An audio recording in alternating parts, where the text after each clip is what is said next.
आज हम exercise 10.1 chapter number 10 class 8th वाव maths के अंदर क्वेश्चन नंबर 3 डिस्कस करेंगे। इससे पहले हमने 2 वीडियोज इस चैप्टर से रिलेटेड बनाए हैं। एक वीडियो में आपको बेसिक्स मिलेगा कि what is the meaning of direct and indirect variation, and और सेकेंड वीडियो में आपको एक्सरसाइज 10.1 के क्वेश्चन नंबर 1 एंड 2 डिस्क्रिप्शन में लिंक है, वहाँ से चेक कर सकते हैं। और चैनल पर नए हैं तो चैनल को सब्सक्राइब कर लीजिए, क्योंकि ऐसे वीडियो आपको मिलते रहें। बेल आइकन को भी दबा लेना, सबसे पहले मिलते रहे। नाउ क्वेश्चन क्या कह रहा है, ए पीस ऑफ स्ट्रिंग, कोई स्ट्रिंग है उसका पीस किया इन 2 पार्ट्स, 2 पार्ट्स में किया। तो भाई पार्ट 1 और पार्ट 2 किया। हमें नहीं पता अभी तक तो कि 2 पार्ट्स तो हुए हैं, ये पता है। In the ratio 3:4। अब देखो जब भी रेशियो गिवन होता है, डायरेक्ट रेशियो गिवन है, कोई दिक्कत नहीं है sir. 3:4, 3:4, part 1 part 2। Now if the length of the shorter piece, अच्छा इसका मतलब एक शॉर्टर है और एक बड़ा है, तो आपको रेशियो से क्या लग रहा है कि अगर सर 3:4 लिखा है, ध्यान से समझना क्या लिखा है आपको, 3:4, इसका मतलब शॉर्टर एंड लॉन्गर लिखा है, क्योंकि बड़ा इस साइड में है। ये कैसे भाई, फॉर एग्जाम्पल एक पार्ट है 12 और एक पार्ट है 16, फॉर एग्जाम्पल की बात कर रहा हूँ। तुमने उसको फ्रैक्शन में लिखा, फ्रैक्शन से उसको कैंसिल किया, 4 से 3 और 4, तो ये बन गया 3:4। अब एक बात बताओ, फ्रैक्शन से ही रेशियो बनता है, ये तो हमने पढ़ा था। तो इसका मतलब छोटा पार्ट ऊपर लिखा है, तो पहला रेशियो का पहला टर्म शॉर्टर है, रेशियो का दूसरा टर्म ग्रेटर है। तो हमें रेशियो गिवन है, उससे हम डायरेक्ट नंबर लिख सकते हैं 3:4। दूसरी बात, length of the shorter piece is 12 centimetre. तो मैं बोल सकता हूँ ये छोटा है तो 12 है, तो बताइए लॉन्गर कितना होगा। ये हमसे क्वेश्चन पूछ रहा है। अब इसको करने के कई तरीके हो सकते हैं, बट डायरेक्ट वेरिएशन में गिवन है तो हमें ऐसे ही करना पड़ेगा। तो हम कहेंगे सर देखो, सिंस अगर पार्ट छोटा है तो इतना बड़ा है, तो बड़ा होगा तो बड़ा ही होगा।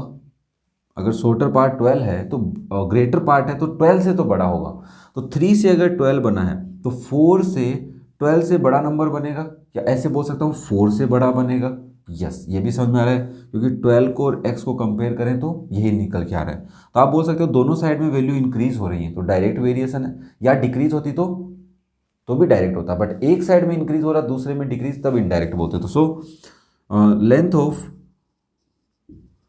Shorter part and longer parts are in direct variation. किस में है बच्चा, डायरेक्ट वेरिएशन में। रीजन समझ में आया ना क्यों है। नाउ अब हम क्या कहेंगे, इसका मतलब 3:12 इज प्रपोर्शन 4:x।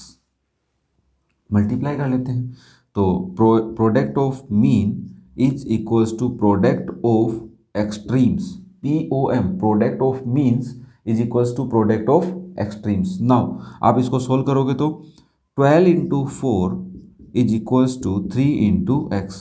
प्रपोर्शन के पास वाली टर्म्स मीन्स होती हैं और ये दोनों एक्सटीरियर टर्म्स क्या हैं, एक्सट्रीम्स हैं। तो नाउ x की वैल्यू यहाँ से कैलकुलेट करेंगे तो क्या आएगी, 12 × 4/3, 3 से कटेगा 4 टाइम, तो वैल्यू आ गई 16। नाउ 16 और यहाँ पे सेंटीमीटर है, तो आंसर किस में आएगा, सेंटीमीटर में। तो sir the length of the longer part is 16 centimetre. अब मुझे एक बात बताओ, 3:4 है तो आप बोल सकते हो एक पार्ट है 3x, दूसरा पार्ट है 4x। अगर 3x 4x लेके भी तुम इस क्वेश्चन को करते तो भी सेम आता। यहाँ पे आपको y लेना पड़ता, फिर मैं यहाँ पे एक बार y ले लेता हूँ समझाने के लिए, कई बच्चों के डाउट हो रहा होगा। तो अब तो लेंथ बन गई ना, 3y छोटी लेंथ है, 4y बड़ी लेंथ है। मतलब किसी कांस्टेंट से मल्टीप्लाई कर देते तो नंबर बन जाता है। तो ना मैं यहाँ पे 3y और यहाँ पे 4y लिखूंगा, तो यहाँ पे क्या होगा, 4y और 3y, y से y कटेगा बेटा, तो बच्चा तो नंबर ही ना। तो ये भी एक तरीका हो सकता है, समझने के लिए है। नहीं समझ में आया कोई दिक्कत नहीं, पहले वाला पार्ट को अच्छे से समझो। नेक्स्ट करते हैं क्वेश्चन नंबर 4। इस क्वेश्चन में कह रहा है, इन ए मॉडल ऑफ ए शिप, एक शिप का आपने मॉडल बनाया। तो मॉडल हम पेपर पे बनाएंगे, ओरिजिनल शिप अलग है। ध्यान से सुनना, मॉडल पेपर पे डिजाइन हो रहा है, ओरिजिनल शिप अलग है। अब तुम कहोगे कंप्यूटर में कर रहे हैं तो एक ही बात है। Now the mast is 8 centimetre high. Mast क्या होता है, अगर आपने कभी शिप को देखा हो तो शिप इस टाइप से होती है, इस शिप के ऊपर यहाँ पे एक लकड़ी का लगा होता है, इसको बोलते हैं मास्ट, ठीक है, जिसपे कपड़ा बंधा रहता है एक बड़ा सारा, वो सब है ना, वो मास्ट होता है। तो नाउ ये कह रहा है कि एक शिप का जो मास्ट है वो कितना बड़ा है मॉडल में। तो 2 चीज़ें हमारे पास है बेटा, एक तो शिप ऑन मॉडल सिप किस पे है, मॉडल पे, ठीक है, ये बोला इसने।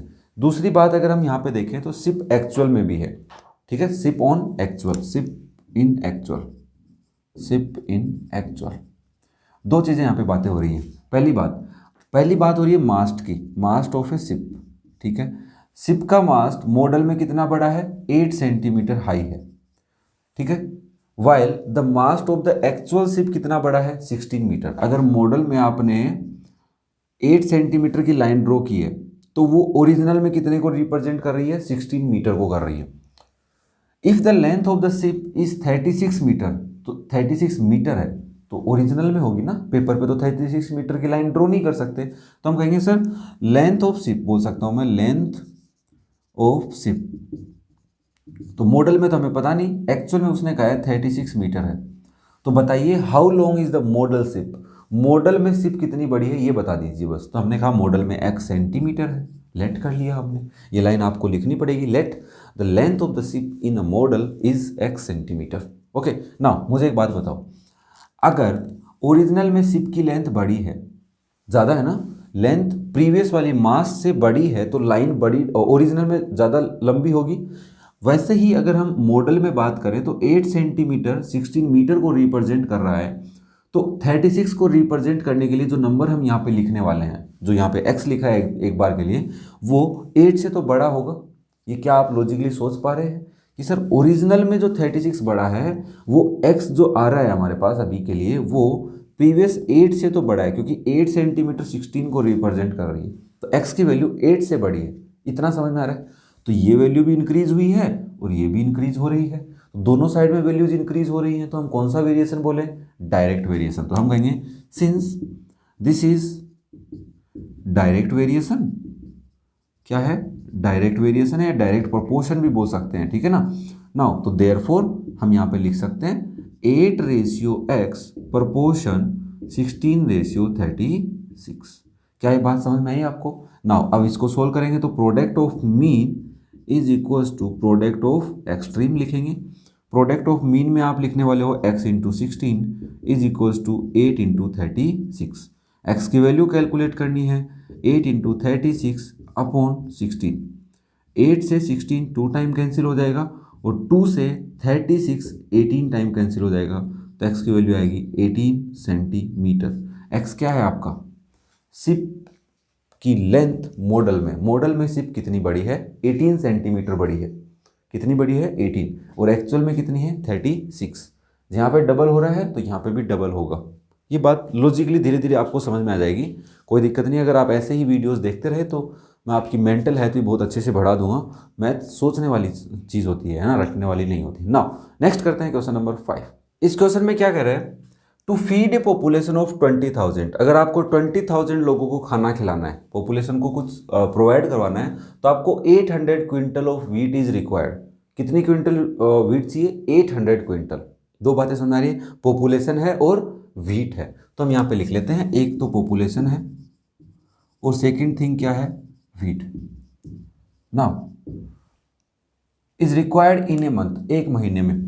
If the population after 10 year, कि 10 साल बाद तो पॉपुलेशन बढ़ गई होगी, बिकम 30,000, तो पॉपुलेशन दूसरी गिवन है।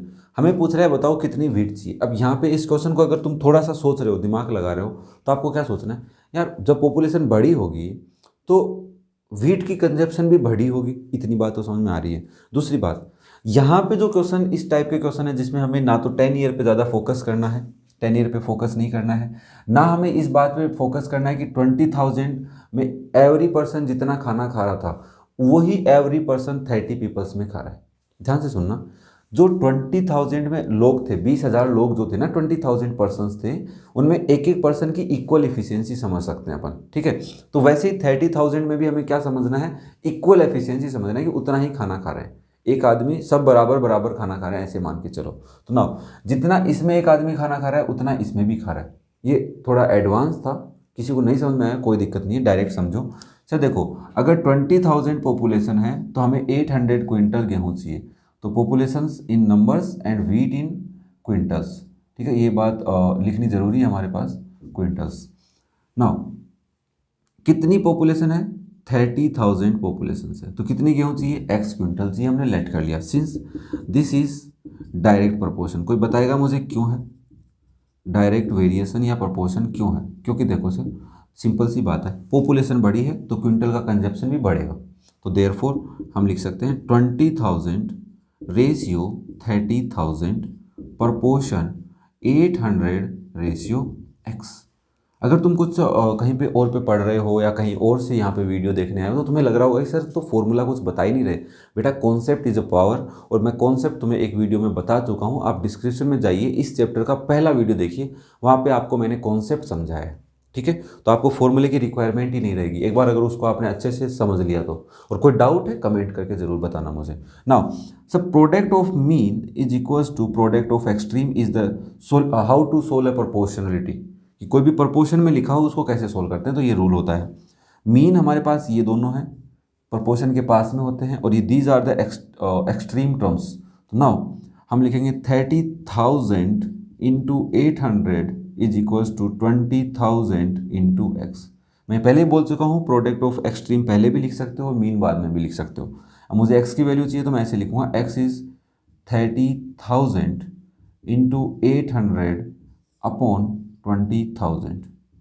1 2 3 4 1 2 3 4 और 2 से कटेगा 800 400 टाइम, तो मेरे पास आंसर आएगा 3 इंटू 400 दैट इज 1200। तो इसका मतलब सर 1200 क्विंटल मुझे क्या चाहिए, गेहूँ। तो so feed 30,000 peoples we required 1200 quintal wheat.